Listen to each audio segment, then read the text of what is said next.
Bienvenidas y bienvenidos a una edición más de nuestro Pan Cotidiano, un momento oportuno para encontrarnos con nuestro Padre Celestial, para escuchar su voz a través de su bendita palabra.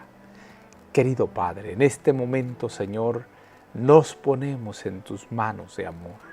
Permite que el Espíritu Santo que iluminó a los profetas pueda también iluminar nuestra mente. Oh Padre querido, abrázanos con ternura. Quédate en nuestra mente, quédate en nuestro corazón. En el nombre poderoso de Jesús lo agradecemos todo. Amén, amén y amén. Hoy te presento cultivar la tierra es hacer el servicio de Dios. Y aquí que esta vid junto a muchas aguas fue plantada, para que hiciese ramas y diese fruto, y para que fuese vid robusta. Ezequiel 17, 7 y 8. El sistema del diezmo fue instituido por el Señor como el mejor medio posible para ayudar al pueblo a llevar a cabo los principios de la ley. Si esa ley era obedecida, al pueblo se le confiaría la viña entera, toda la tierra. Los seres humanos debían cooperar con Dios en la restauración de la salud de la tierra enferma para que pudiera resultar en alabanza y gloria para el nombre divino.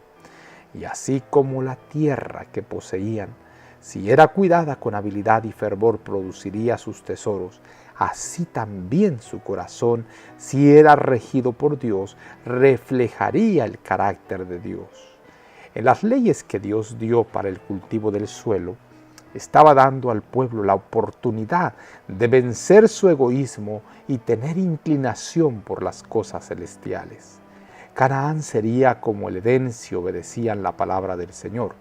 Mediante ellos el Señor tenía el propósito de enseñar a todas las naciones del mundo cómo cultivar el suelo para que diera frutos sanos y libres de enfermedad. La tierra es la viña del Señor y ha de ser tratada de acuerdo con su plan. Los que cultivaban el suelo habían de comprender que estaban haciendo el servicio de Dios. Estaban tan ciertamente en su destino y lugar como lo estaban los hombres nombrados para ministrar en el sacerdocio y en la obra relacionada con el tabernáculo.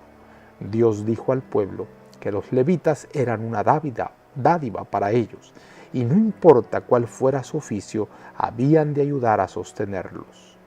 Por su desobediencia a Dios, Adán y Eva habían perdido el Edén, y debido a su pecado, toda la tierra quedó maldita. Pero si el pueblo de Dios seguía su instrucción, su tierra había de ser restaurada a la fertilidad y la belleza. Dios mismo les dio instrucciones en cuanto a la forma de cultivar el suelo, y ellos habían de cooperar con él en su restauración, de modo que toda la tierra, bajo el dominio de Dios, llegaría a ser una lección objetiva de verdad espiritual.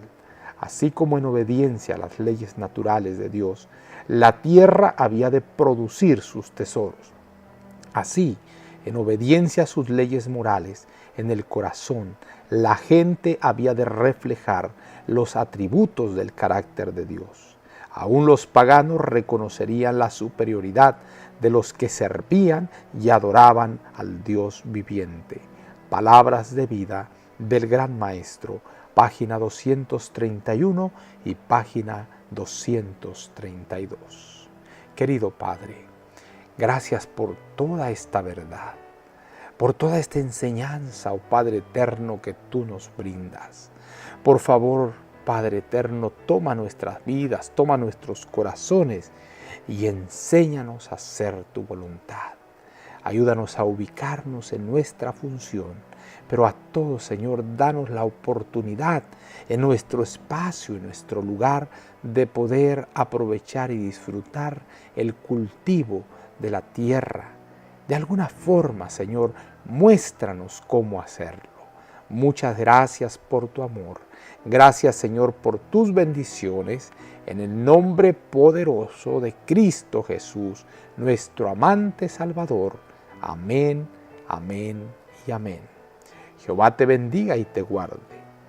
Jehová haga resplandecer su rostro de ti y tenga de ti misericordia.